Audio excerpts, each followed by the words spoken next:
terrible things. You just winked at me. I deny it. Like, all right, okay, welcome to the podcast, Andrew. Welcome, Connor. It's our first time recording. Definitely our first take of the podcast. This is the first time we've ever spoken to each other. So who are you? Hi, I'm Connor. Hey, I'm We're shaking Andrew. hands. Yep.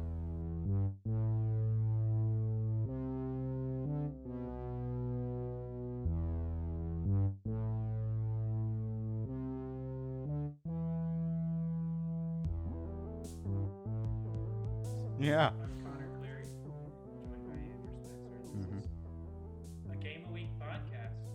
It's good to be here. Good to finally do this because I know we talked about this for a little bit. Playing. Yeah. I mean, I think we both like having an outlet to talk about games. We're big fans of games, and it's just fun to sort of have a way to talk about it on the reg. Plus, we picked a game this week that we both love. Like, Yeah. I would say that this would be my favorite video game. It's actually, I can point to it as the reason I play video games today. Sure. Because it's so bizarre. Like, it's just a weird game. Mm-hmm. And we should say the name of the game now. It's from Software's Dark Souls. It had a huge influence on us as people who were growing up, becoming fully teenagers, playing harder games, playing games that were more challenging to us in more ways than just in mechanics. And it certainly influenced how I think about games today. When we were doing research, I found that the Washington Post actually listed Dark Souls as one of the top 10 games of the decade. Yeah, and I think it's... But that list is a little controversial if you look at it. Candy Crush is on there, just if you're curious. Hey, that was an influential game, to be sure. Oh, that's fair. It's certainly... I think that the list was going for more influential than it was. But this podcast isn't about the list. Yeah. Because it is bizarre. But they did have a really, really just kind of great quote about the game that I think kind of encompasses why we loved it. Dark Souls is the decade's greatest reminder that video games are more than just stories being told. They are personal, lived experiences.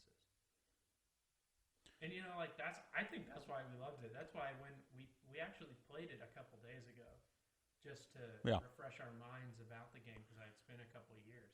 And I say that was pretty accurate to our experience. Yeah, when I first started playing the game, it was not, in my mind, a classic or something that was being highly recommended to me. I had sort of heard splashes of its fans recommending it to other people. I was curious and started playing. By the time I started 6 or 7 characters, I sort of got what I liked about the game. And it was interesting to come to my own conclusion about that, and that there was something there that I really wanted to dig at. Whether it was a very interesting but obscure and alienating story, or equally obscure and alienating game mechanics that seemed like they were just an onion to have its layers peeled away.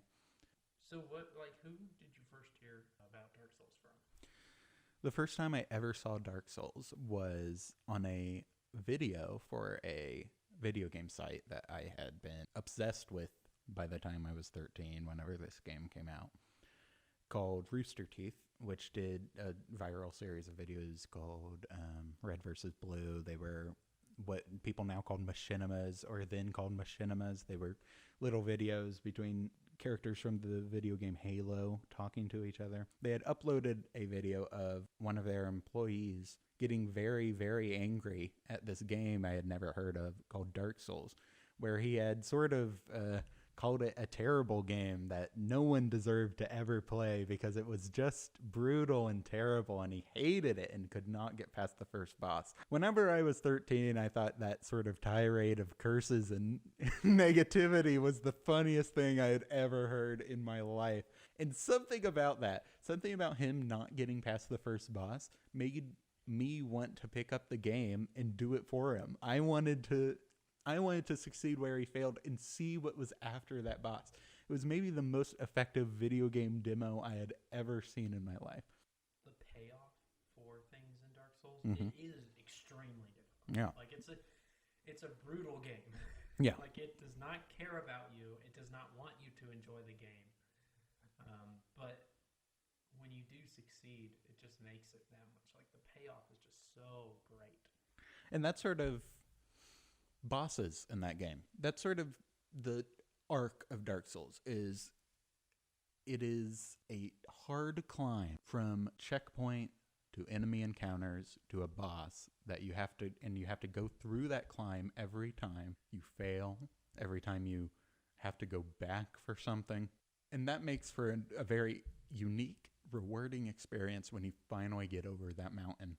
A lot of games have that design, but not quite as brutally or unforgivingly as Dark Souls, and not quite as common as Dark Souls. A lot of games will build one mountain, and at the very peak is the final boss, and then you get the reward of seeing the end of the game, which is certainly a way to do it. But Dark Souls constantly gives you new mountains, constantly gives you a new thing to climb, different directions to go, new difficulties to overcome. When you think about it, we just think about how difficult it is, like you were Yeah. talking about. Yeah. You don't really think about the people that actually make the games, or like Yeah. where the games are coming from. Like when you boot up the game. Wow, I just hit the mic stand and it echoed like. Crazy. Oh yeah, it echoes when you boot up the game. Yeah, when you boot up the game, it echoes. Yeah, no, when you boot up the game, the developer logo pops up and it just says in plain text from software. Yeah, maybe the most insignificant font choice It's they could have so done. plain. So there's a bit of a joke if you're someone who pays close attention to developer credits and opening credits. There's a company that a lot of video game developers go to build their trees called Speed Tree that makes auto-generated trees that are very good, and a lot of games have used this certain company to generate trees for their games, and they are always in the beginning.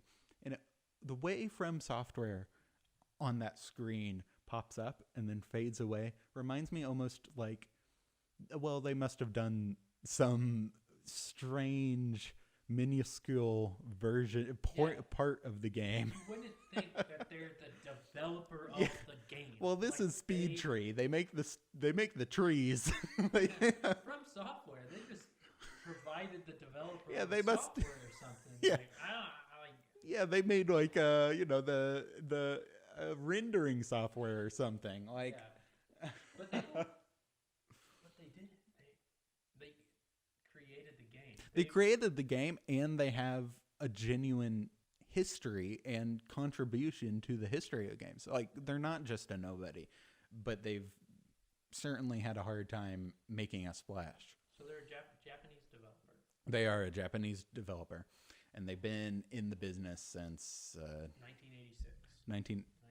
1986. Yeah. They started out doing business application software. Yeah, which is how a lot of weirdly a lot of old Japanese companies got into video games. They either started in electronics or toys. Nintendo, for example, started out making Hanafuda trading cards, and then they went to toys and then went to video games.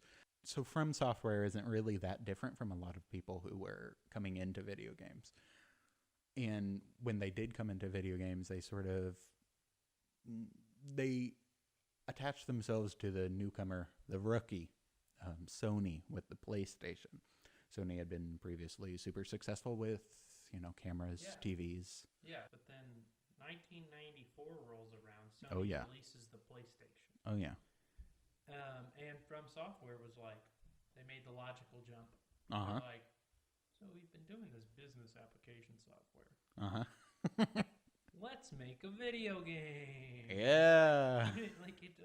And not any video game, but maybe I would say deceptively ambitious game, an RPG, a first-person RPG that fully utilized the 3D technology that Sony was trying to push on the PlayStation, called Kingsfield, which is maybe as bland or uninteresting as business software, but sure got From Software's foot in the door as far as video games go.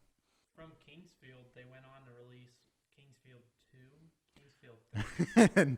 and various other games that were pretty much just Kingsfield. Yeah. Some of which I like a lot more than Kingsfield. Shadow Tower, I'm a genuine fan of, and so is Echo Knight is also a great game. But they knew their bread and butter at the time. They couldn't afford to make ambitious games every time they made a game, so they sort of took a few puzzle pieces from their original idea, Kingsfield, which was ambitious and sold very well because it's all you had at the launch of the PlayStation. They took those ideas and made whatever they could with it, and they were genuinely interesting products. Oh, yeah. And throughout the years, they've made games for all sorts of consoles, really. Obviously, the PlayStation, they made games for the Sega Dreamcast. They made, hey, buddy, let's pull that back. They made Game for the Sega Dreamcast. It was Flame Grid, which was a mech fighting game, according to my sources. And so they made games for the PlayStation, game for the Sega Dreamcast, games for the PS2, GameCube, Xbox One, or like the original Xbox. Yes. The PlayStation, the PSP. I don't know. I've never known what that stands for. PSP. Are you serious? Nintendo DS. It's a PlayStation Portable. Are you for real? All right. I'm just gonna keeping that in. From podcasting now. Yeah, first go. It sort of ruined your reputation. Yeah. I know video games. Hey. I don't deal with PlayStation products. You have experience with Nintendo and Xbox. That's 2/3 of the equation. Yeah. Putting in that last third can be an expensive addition. Yeah. But they also make games for the PlayStation 3, yes, the Wii, yes, Xbox 360, and then of course nowadays PS4, Xbox One. They had a special relationship with Sony with the PlayStation series of products, but they developed for pretty much anyone that would have them.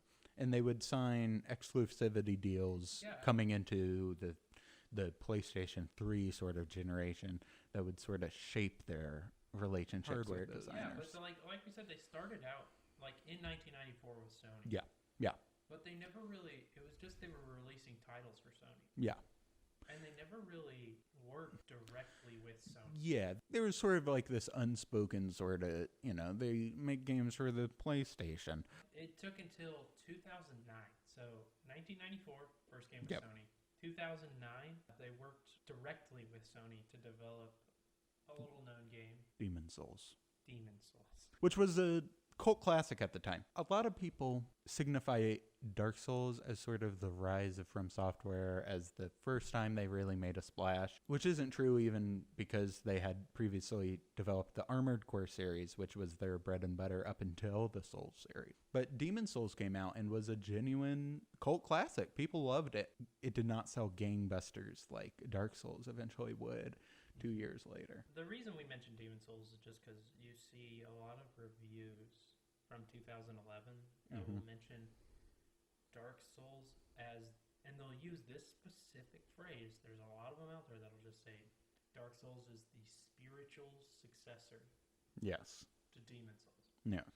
And in a lot of ways that's true. Very similar mechanics and just very similar.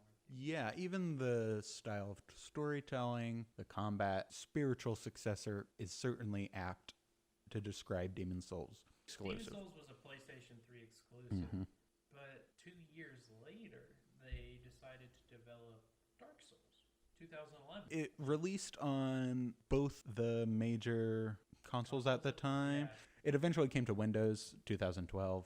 It was a late port, like a lot of things are, and eventually got re-released for all consoles and the Nintendo Switch in 2018. But at first, even the crossover from PlayStation 3 to Xbox 360, it was a big step. It was something that let the love of this game sort of flourish like it probably wouldn't have under an exclusivity deal.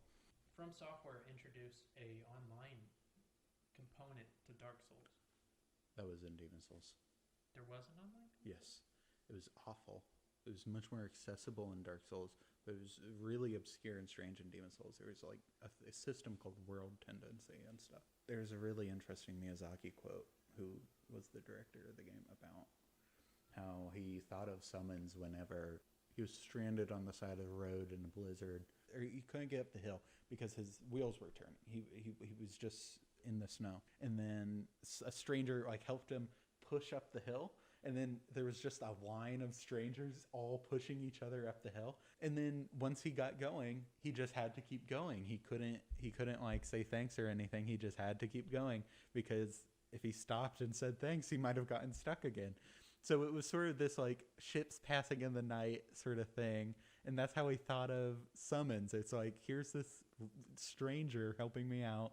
I'll never know their name. I'll never know who they are. I really like that. It might be sort of... That's the thing about Dark Souls is like, I mean, it's not comparable to online games today where if you want to play with your buddies, it's really easy. It's really like, how can we keep a single player game but still include an element of online? Because like you were talking about, you don't know the people you're playing with. Yeah.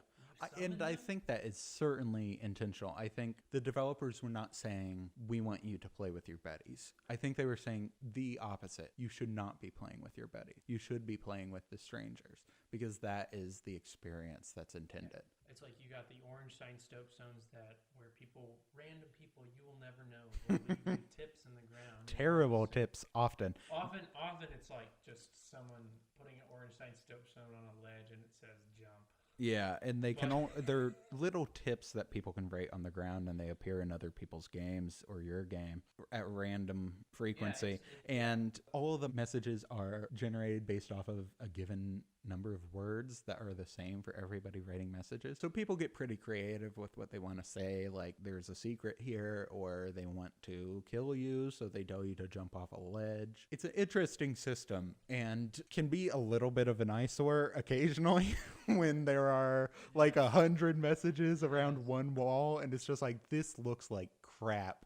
This was not considered when they designed this area to look so beautiful. And then you look down a little bit and it's just a plague of bright orange scratches in the ground. So innuendo is really the name of the game. Even if you're trying to be serious, even if you're trying to tell someone actually what to do, you have to be sort of roundabout around it, because they did not put in enough words or phrases to properly get across what you're saying a lot of the time. Yeah. And that makes for a really interesting experience to look at a message that seemingly seems to be trying to be helpful, but you have to decipher it and figure out, what are they trying to say with this? Like, so many elements of this game have so much thought. Yeah. Every single piece of the game has been pined over and thought about. What's interesting to me and what makes it really compelling to me is that even if you think something is not developed well, that a mechanic might be strange or obscure, it has been thought of. It has been considered, even if it's something that you might not like. It's interesting because I would describe the mechanics of Dark Souls as detailed, but I wouldn't necessarily describe them all as well done. Just to give you a insight onto how difficult it is, in the IGN review, they actually said, Dark Souls design is so consistently twisted that it actually starts to encroach on your mental well-being after extended play. Moving on from IGN, Game Informer, you know how you got those magazines when you're... Oh, yeah. Game Informer did say in their 2011 review, developer From Software has latched on to the idea of difficulty and honed it into an art form. And yeah, that's true, because you will die.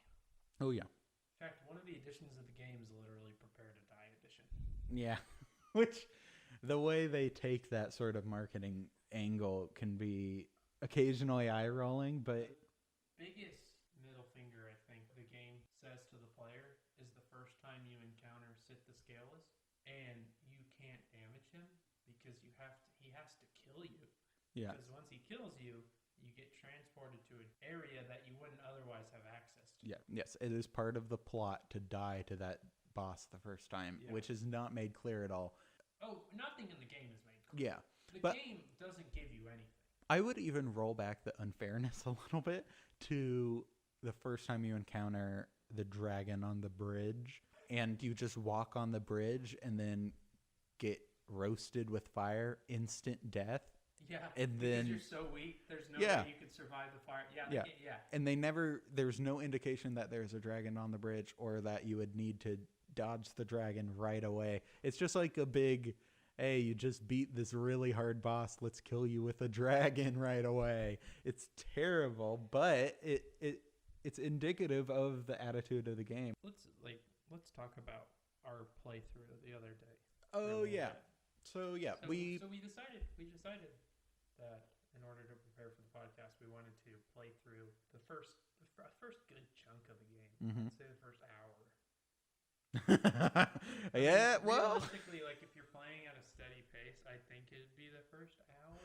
oh, I hour would and a half. no. I would say that's in the first 3 hours of the Yeah, game. okay, we did play through. And it did take 3 hours, and I would we still didn't get where we wanted to get. yeah, So we wanted to start from the beginning of the game all the way to the third or so the boss. third or so boss, the Capper Demon. That's the name. We always confuse the Taurus Demon and the Capper Demon Mhm. because they're two early game bosses. They're two early game bosses that can be played right after each other, which is what we did in our playthrough. If you play the bosses a certain way, they're not difficult, really. You can Mhm. cheese the bosses.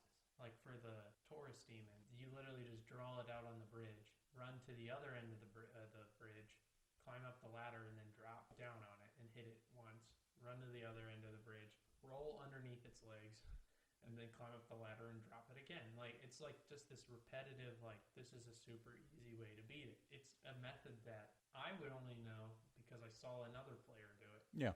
And it's that player would only know because they saw another player do it. It's kind of like the game is to be solved via that kind of just player communication. Mhm. Like it's some of the stuff in this game is so random. Yeah. I think about the first person to figure this out. Like, do you remember? This is later in the game. The Crystal Cave, or no? Is it called the Crystal Cave? The area where you eventually So you fight can't Seats the see Scalers. anything.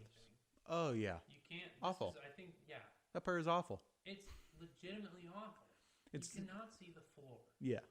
You have to walk in I would space. Yeah, I would venture to say that it's not hard. It's just not fun to play. Even yeah, I think it's one of the poorer part of the game. And But it's not like there's some hints as to Yeah. where you need to go because there's like snow falling, and then where the snow hits, you're like, oh, that's a path I can walk. mhm.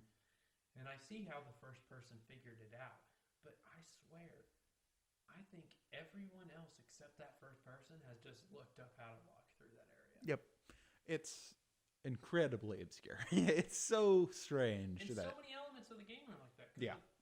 like we were talking about the very beginning of the game, you get dropped in the Firelink Shrine after you go through Mhm. the Asylum tutorial. Mhm. There's really three ways you could go. You could go left and go into the graveyard the graveyard. Yep. and encounter skeletons that are way too high level for you. Yeah. And you're just ass kicked, and you're like, oh, these are the first enemies I run into. Yeah. So this is just how we do it, right? This is how the game goes. Or you could continue going left and around the staircase and encounter ghosts that you can't hit. Yeah, that are impenetrable to your That attacks. will just destroy you. Already, that's if you decided to go those two places first, Mhm. just because you're exploring and you don't know where to go. The game has screwed you over. Yeah. So the actual path to move forward after you hit the Firelink Shrine is to go what is directly behind you whenever you arrive at the shrine. Go around a cliffside and into what eventually becomes the Undead Parish. But it's not obvious. Like, the No. game doesn't tell you.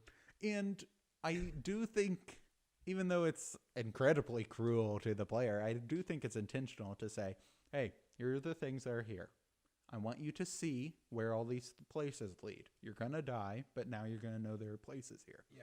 And then you eventually make it to the correct path. Yeah, and I think once you come back with something like the Zweihander or something like the Claymore. Yeah, decent actual weapons and armor. Actually, like, destroy the Yeah. skeletons. It's just that much more rewarding because you're like, these guys. It's screwed me up. Screwed me up. Yeah, important to mention that we got all the way to the Capra Demon. got there. We never got past the Capra Demon. We couldn't beat it. No. We We almost did. almost did. I think there was a very frustrating sort of like misstep or something Yeah, I that wanna mention eventually the killed us. controller we were using Awful. is really awful. Had and some really bad. had It's terrible issues with old. drift and terrible issues with just not reading your inputs whenever you were Yes. using the left stick. But also we're really bad. Yeah. Really bad. Also important to mention, we're not trying to downplay how bad we are because we are really bad. We like the game a lot, and Yeah. we poured a lot of time into it. One thing that I noticed on this playthrough, this recent playthrough, that made such an impact on me is that I haven't really gotten better. Dark Souls is still as hard as it was whenever I left it. Yeah, the AI of the NPCs Yeah? is just every couple live, they're just out to get. Yeah. Another mention on structure of the game is that every once in a while it does a very big, boisterous sort of scene change where the environment of the game changes a great deal in a way that is almost its own reward. After you make it over the hump of a terrible boss fight, of something that was genuinely difficult, you beat the gargoyle demons, you get past Sin's Fortress, you kill the golem at the top, and you get lifted to Anor Londo, the city of the gods, the city of the kings, and you see for the first time one of the most interesting, weird cities. You go through this dark, annoying, and terrible place that is Sen's Fortress. Which is a fortress of traps, maybe belonging to some lizard thief people. or something. Giant axes that swing and Oh, yeah. Oh, yeah. just mess you up. If you've seen a Looney Tunes cartoon, then you've seen Sin's Fortress, because that's the way it feels getting knocked around. That's the quote of the podcast. Yeah. Right there. If you've seen a Looney Tunes cartoon, Then you've seen a game a week. you've seen our podcast. But yeah, it's quite an experience. But getting past it is a lot of fun. Getting to Anor Londo is like, I've gone through hell and now I've been presented with heaven, which it certainly isn't. I mean, It isn't. It's so clean, and you're like, wow, this game has to be almost over. It takes me to this sparkling, clean city. This is going to be great. I'm almost towards the end of the game. You walk down the steps, and as soon as you walk down those steps, there's this giant knight. Mhm. You're like, oh, he's probably friendly. They're not going to throw a big guy this soon. mhm. And then he kills you, and You realize that this is just as difficult and sadistic as the rest of the game. yeah. An important point of the story is that Anor Londo isn't actually a gilded city that's shining in the sunlight. It's actually being misrepresented with charms, with sort of illusions, magical illusions, and is actually a rotting city that is dark and has never seen the light in years, that the gods have abandoned, and that the people have all been turned to ash. It's a terrible place, and that's something that isn't even presented to you on a silver platter. Obscurity is the name of the game in gameplay and in the storytelling. And I think that can be pretty compelling whenever you're looking at the game, trying to piece things together. So I think we've talked about the gameplay Pretty extensively, I would say. well, yeah, because I just don't want to talk about the whole game because then we'd be here. Yeah, for a I long think time. we hit the And it important would be points. annoying. Who would want to listen to a game that they just played? What do you love about the game? That's what we laid out as far as gameplay goes. We even talked a little bit about the story, which I Yeah. think is incredibly important, at least to me, who love the story almost more All right, than the okay, real gameplay. quick. Yeah. We're going to do a little lightning round here just to cap off the podcast of our favorite things. With in a the game. few interview-style questions to each other, I guess. I'm going to cut that out because I didn't like that quote from Andrew. So Okay. just ignore it. Okay, well, I cut you off, so you're going to have to cut yourself off if you want that gone. Who is your favorite boss? I really enjoyed the Gaping Dragon. A pretty easy boss and a pretty quick one that I think a lot of people go over or think over whenever they think back about their experiences with the game. But the character design is so good. I just love the look of it that I just always pick it whenever I think of my favorite boss from Dark Souls. My favorite boss would have to be the Gaping Dragon as well. Really? Not to piggyback off Okay. you, Okay, I see how it but is.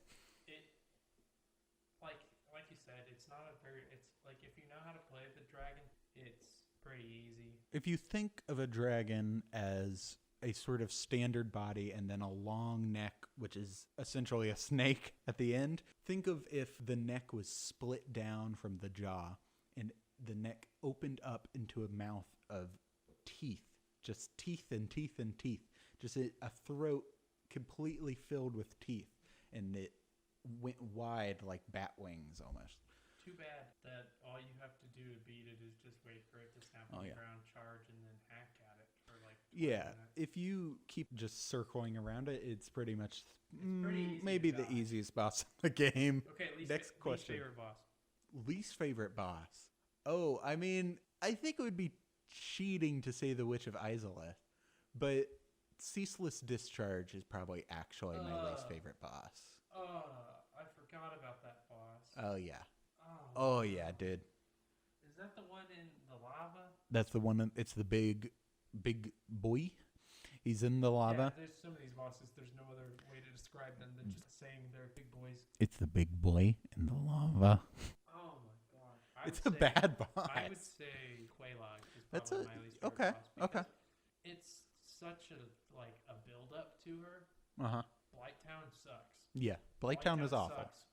Shout out to Wheezy Waiter. And you get to where you're like, yeah, this is the end. This'll be worth it. And it's just like, she's a spider that has a sword. She's a centaur, but her bottom half is a spider. And she throws up lava. Yeah, both of those bosses, Ceaseless Discharge and Quelaag, are bad to look at. Ceaseless Discharge is basically a blob of nothing. It's just like, ugh, what am I even... This is awful. Quelaag, at least they tease you because her upper half, her upper torso is not clothed. Yeah, but her hair goes over her nipples very conveniently. You're it's oh yeah. I think we'd all describe it as extremely tasteful. You see her face and you're like, ugh, and then you see her boobs and you're like, oh, and then you see the spider and you're like, yes. We gotta keep that in for sure. Oh my god. Oh shoot. Oh wow. Favorite character, favorite NPC that you can summon to a boss. I don't even care how good they are in the boss fight. Yeah, that's actually a great. I actually have one that's not summonable to a boss. Okay. But is still, I think, I like them enough. It is the giant blacksmith in Anor Londo. My favorite NPC is Onion Boy. Give me some claps for Onion Boy. Onion Boy. Sigmire of Katarina? Katarina. He gets drunk and then just falls asleep. Yeah. Doesn't he have a sad ending? I don't know, but he's a good boy, and he falls asleep sometimes, and you have to activate his dialogue multiple times to get him to talk because he's sometimes too drunk to talk to you. Yeah, I mean, I get it. I get it. It's beautiful. Okay, next. What is your least favorite enemy to fight? I'd probably say the Snake Boys and Sen's Fortress. They're not especially difficult at all, but they are... As someone who died a lot coming into Sen's Fortress, seeing their dumb-looking designs and faces made me hate them more than anything else. Because every time you die in Sen's Fortress, you have to go all the way back outside of Sen's Fortress and come back in again. That's interesting that you say those guys, because I think their annoyance also has something to do with the level design of Sen's Fortress. I think that's true. They are very annoying in of themselves. Yeah. It's just something... My most annoying one is definitely... We've talked about these boys before. To our therapists. The archers in Orlando? Yeah, which I think... Not all of them. Not all of them. Specifically the two that just don't want you to climb up the flying buttress of the cathedral. Because that's the only way you can go. And there's these archers that shoot arrows the size of your face.